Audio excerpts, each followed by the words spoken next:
problème de fond. Témoignage d'ex-transsexuel. Une nouvelle fois, il est étrange de remarquer que la personne en fond n'est pas celle qui témoigne dans la vidéo. Les seuls effets a priori indésirables du traitement hormonal sont les caractéristiques sexuelles secondaires.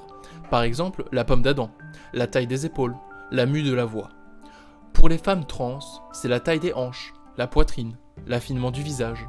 En revanche, on ne devient pas stérile, même si on arrête le traitement hormonal. Chez les hommes trans, la testostérone, dans la plupart des cas, arrête les règles et les cycles.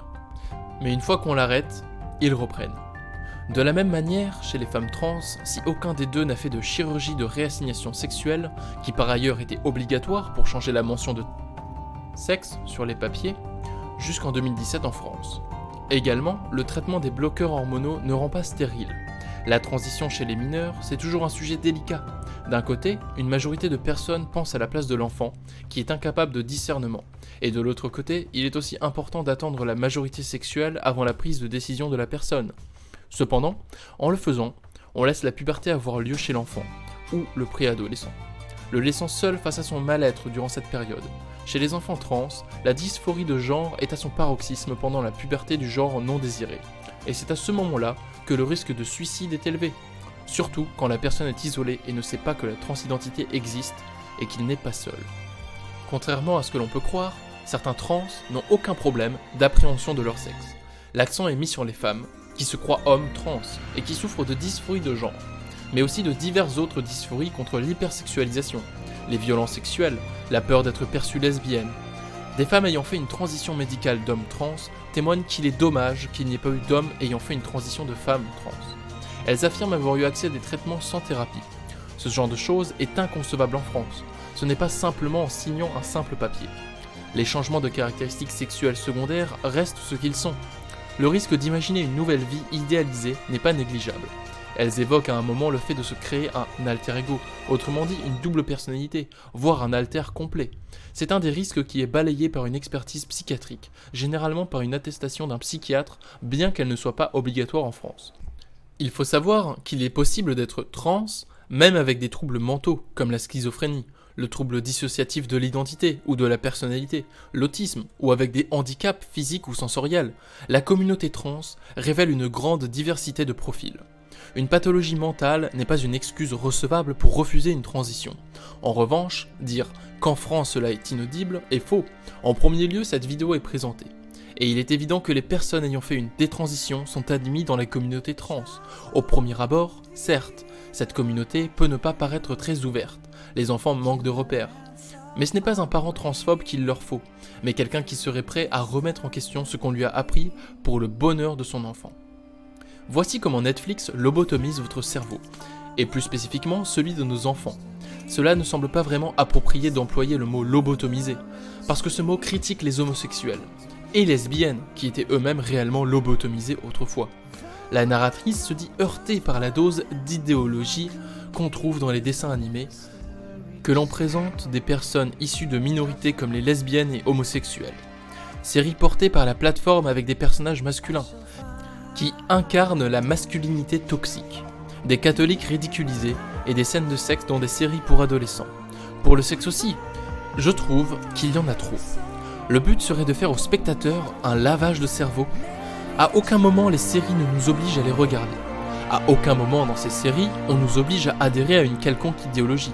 Elle est énervée car deux personnes s'embrassent. C'est de l'amour, tout simplement. Si la plateforme propose ces contenus, c'est simplement parce que ça plaît. Elle n'a qu'un but, nous divertir. C'est sûr que les animés de nos grands-parents étaient mieux avec tous les clichés racistes qu'ils diffusaient. Moi-même, je suis né dans les années 2000 et j'ai vu des animés. Je ne me souviens pas avoir été choqué par ceux d'aujourd'hui. La narratrice nous met en garde contre les dangers que peuvent représenter les écrans, après avoir expliqué le poids culturel et financier de Netflix. Ce qui en soi n'est pas une mauvaise chose, et il est vrai que c'est un problème. Les scènes de violence ou de sexe dans les programmes tout public est effectivement inacceptable, mais aussi dans les mangas et animés destinés aux enfants. Elle met en avant le fait qu'il y ait une survalorisation des filles dans les animés, et il me semble que c'est statistiquement faux. Il y a autant, si ce n'est moins d'animés en quantité où les filles sont valorisées au même titre que les garçons. Elle présente l'empowerment, un mot que l'on pourrait traduire par une mise en valeur des minorités et des opprimés pour leur donner le pouvoir de renverser la domination, comme She-Ra et les princesses du pouvoir, où visiblement un extrait où 2 héroïnes s'embrassent, la choque. Le fait d'installer des personnages LGBT lui pose problème, car cela va façonner leurs croyances. Mais dirait-elle la même chose des personnes handicapées dans les dessins animés ? C'est pourtant une minorité opprimée, souvent invisible dans les dessins animés. On n'en voit que très rarement dans Avatar, le dernier maître de l'air. On voit un personnage maîtrisant la terre et qui est aveugle. Mais dans ce cas-là, pourquoi n'est-elle pas offusquée par leur présence ? Elle devrait les dénoncer dans une vidéo, en se positionnant dans son rôle de mère qui surveille ce que regardent ses enfants, non ? Pourtant, ce sont bien les personnes qualifiées d'handicapés mentaux et les homosexuels qui ont été tués ensemble dans les camps. Alors pourquoi discrimine-t-elle les uns et pas les autres ? D'autre part, on peut imaginer un monde où certains personnages sont handicapés, transgenres et racisés. Chercher à normaliser ce qui ne l'est pas est contradictoire, mais cela n'est pas impossible. Le résultat, selon elle, est un enfant transgenre, mais d'où ?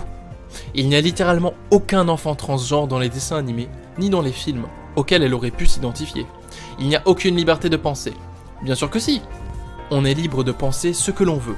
Mais être ouvertement antiféministe, transphobe, homophobe, si cela n'est pas la dictature de penser, c'est quoi ? Selon elle, il faudrait retirer les personnages LGBT des dessins animés. Et elle impose ce choix à Netflix. C'est donc une privation de liberté des autres. Pourquoi les couples hétéros auraient le droit de s'afficher par principe et pas ceux homosexuels ? Sur quels critères, à part la discrimination ? Sûrement pas la liberté. Elle fait aussi le lien entre la mauvaise représentation des pères et le fait de vouloir installer la PMA, ou la GPA, gestation pour autrui. Mais cela n'a juste aucun rapport. Si elle veut une représentation moins dure envers les pères, elle peut toujours envoyer des lettres aux scénaristes. Le but fondamental de la PMA est de procréer, pas de remplacer les pères. C'est sa définition, procréation médicalement assistée. Orange is the New Black. On suit la plupart des personnages étant lesbiennes ou immigrées, dont une mort qui semble malheureusement rappeler la mort de George Floyd. Pussy, morte étranglée pendant une mise à terre d'un des gardes de la prison. Le but est de susciter l'empathie, et ça marche. Ne pas ressentir d'émotion face à la mort de Pussy, c'est se montrer inhumain comme la mort de n'importe quelle autre personne. Le problème n'est pas de savoir si cette scène sert à défendre les personnes racisées. Non, il y a une personne à terre. Qui qu'elle soit, elle est en train de mourir sous le poids d'un autre. N'avoir aucune réaction humaine, comme l'empathie, c'est être un sociopathe. Je ne souhaite pas ça à mes enfants. Heureusement que l'émotion est le plus puissant levier pour soulever l'opinion publique. Sinon, on serait encore coincé aux 2 dernières guerres mondiales. Nous resterions des robots de raison sans émotion et affection.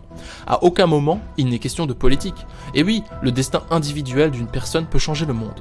La série Le Messie, ça l'étonnerait d'imaginer que le Messie ou le futur président des États-Unis puisse être un réfugié qui sache prédire l'avenir.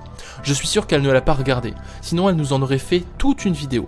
Elle a dû oublier de parler du personnage trans de la série qui est une femme trans, jouée par Laverne Cox, ou le fait qu'elle ne connaisse pas Gandhi ou d'autres personnages politiques. Ceci est dommage au vu de la grande bibliothèque derrière elle. En revanche, elle affirme à la fin que les écrans pourraient provoquer de l'addiction, certes, mais aussi de l'autisme. Son manque d'information pour une youtubeuse, dont le but est d'informer, est flagrant. Loi bioéthique 2020. Un pas de plus vers la folie. PMA, chimère. Aujourd'hui, le texte a été relu par l'Assemblée et la PMA pour toutes. Pour les femmes célibataires et les couples lesbiens, la PMA a été rejetée en 2021. D'abord, elle commente le désir d'enfant des femmes lesbiennes, entre guillemets, comme si ce n'était pas sérieux, ou que l'objectif de la PMA n'est pas présent. Le but serait de réduire le père au rôle de géniteur, alors que chez une femme célibataire ou un couple lesbien, il n'y a pas de père par définition. Donc il n'y a tout simplement pas de rôle de père à maintenir. Les couples lesbiens et les mères célibataires représentent une minorité, et en aucun cas ils ne pourraient influencer l'ensemble de la société, et peu importe si elles le font. La gestation pour autrui et l'utilisation de fœtus humains dans des modifications et mélanges avec des animaux ont été rejetés dès la première lecture du texte. Il n'est donc pas utile de le mentionner, à moins de vouloir surfer sur la peur des gens. Le terrible risque serait que les couples homosexuels et transsexuels réclament le droit de se reproduire eux aussi. C'est déjà le cas pour les couples de personnes trans depuis longtemps, et ça n'implique pas la GPA, donc en quoi selon sa rhétorique c'est un mal ? Il n'y a aucune raison de leur refuser. Elle compare le vocabulaire du texte de loi de novlangue qui a été théorisé par Orwell dans son livre 1984, avec les mots « responsabilité »,« justesse » et « morale ». Alors que la novlangue est une modification du langage modifiant le sens des mots, par exemple en utilisant le mot « héros » à la place du mot « terroriste », alors on voit bien que la comparaison ne tient pas la route, et que si ces mots sont employés, c'est qu'ils prennent sens dans ce texte. Seulement, elle refuse spécifiquement une nouvelle vision de la moralité.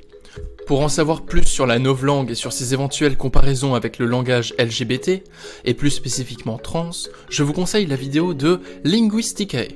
Elle utilise le terme « idéologie » pour parler de la discipline de la bioéthique et invoquer l'ordre naturel des choses, biologiques, c'est-à-dire un homme et une femme font un enfant par une reproduction sexuée. Cette notion d'ordre implacable de la nature n'a pas sa place ici, car la nature n'est qu'une évolution constante. Nous n'avions pas et n'auront pas le même mode de reproduction qu'aujourd'hui. La reproduction est un acte biologique, il n'y a donc pas de bonne ou de mauvaise manière de le réaliser. De plus, l'homme et sa technique font partie intégrante de la nature dont elle parle, et a donc toute sa légitimité pour modifier l'ordre selon une religion ou norme de reproduction d'une partie actuelle de la population. Selon elle, c'est une idéologie progressiste. Mais si l'on regarde bien, cette théorie de la nature telle que je la présente n'est pas moderne dans son fond. L'agriculture est aujourd'hui considérée comme naturelle, alors que c'est étymologiquement le fruit du produit de la technique, artificielle. Par exemple, un préjugé dans notre alimentation est de croire que boire du lait ou que le fromage est naturel, alors que la vache n'enfante pas de bébé humain et ne lui donne pas son pis. C'est un biais cognitif. C'est une preuve de ce que nous considérons comme naturel. Il s'agit surtout d'une question d'habitude récente à l'échelle de notre espèce. Elle fustige par la suite le député Guillaume de Chiche, en s'exprimant en faveur de toute personne incluant les hommes trans dans le lot, en déclarant que le but est de dissocier le sexe de la reproduction. Les hommes transgenres, qui sont nombreux à ne pas s'être fait opérer des parties génitales, possèdent pour la plupart encore un utérus capable ou non de procréer. Le sexe biologique utérus, ou le vagin capable de porter la vie, n'a pas été modifié, mais le genre auquel il appartient, oui. Les hommes trans ont les caractéristiques sexuelles secondaires des hommes. Le député ajoute également, de manière maladroite je l'accorde, « Si certaines propositions sont rejetées aujourd'hui, elles passeront demain car c'est le sens de l'histoire ». Comme étude scientifique de l'évolution, c'est quelque chose qu'on ne peut pas affirmer. Et en matière d'évolution, ce sont les exceptions génétiques et biologiques. Et dans le cas de l'homme, qui sont amenés par la technique qui modifie l'histoire, par exemple la PMA, qui sert aujourd'hui aux personnes LGBT, est avant tout un atout de poids face à notre infertilité croissante. Due à notre mode de vie, la France a l'accès le plus difficile à la PMA dans toute l'Europe. Que devons-nous penser des asexuels qui se retrouvent obligés de coucher pour procréer, alors qu'ils ne le souhaitent pas ? Et de tous ces couples, qui essayent de procréer parfois pendant plusieurs années, même pour les personnes hétérosexuelles, c'est compliqué.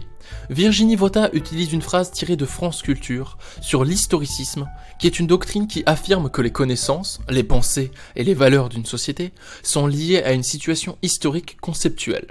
Nos contemporains n'ont pas rompu avec l'idée selon laquelle chaque génération a bien le droit de réinterpréter l'histoire selon l'angle de ses propres besoins de sens.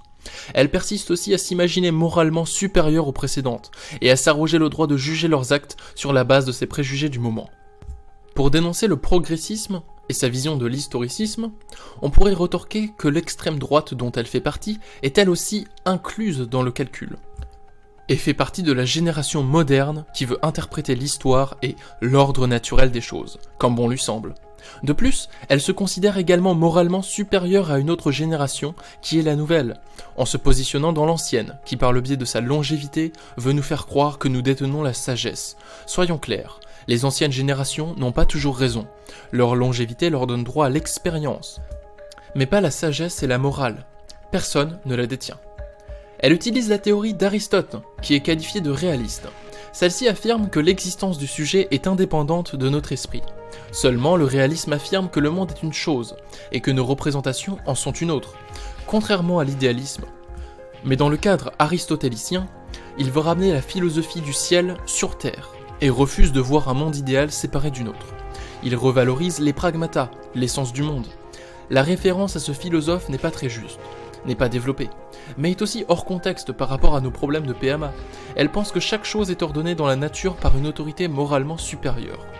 Comme le dit Aristote dans son premier moteur qu'on peut qualifier de Dieu, mais il s'agit en réalité d'une interprétation scolastique de la pensée aristotélicienne. Il montre dans son livre qu'il est nécessaire qu'il existe un premier moteur immobile et éternel qui cause tout le mouvement de l'univers. Puis, elle présente vaguement Guillaume de Ockham et sa position quant à la théorie dans la querelle des universaux, et celle de saint Thomas d'Aquin, qui sont des pensées beaucoup trop complexes pour être claires et limpides. Tout cela a pour but d'affirmer que l'on ne doit pas modifier ce qui se trouve dans la réalité. au nom des caractéristiques que possèdent les êtres qui le définissent, mais notre vie entière n'est que destruction et modification de la nature.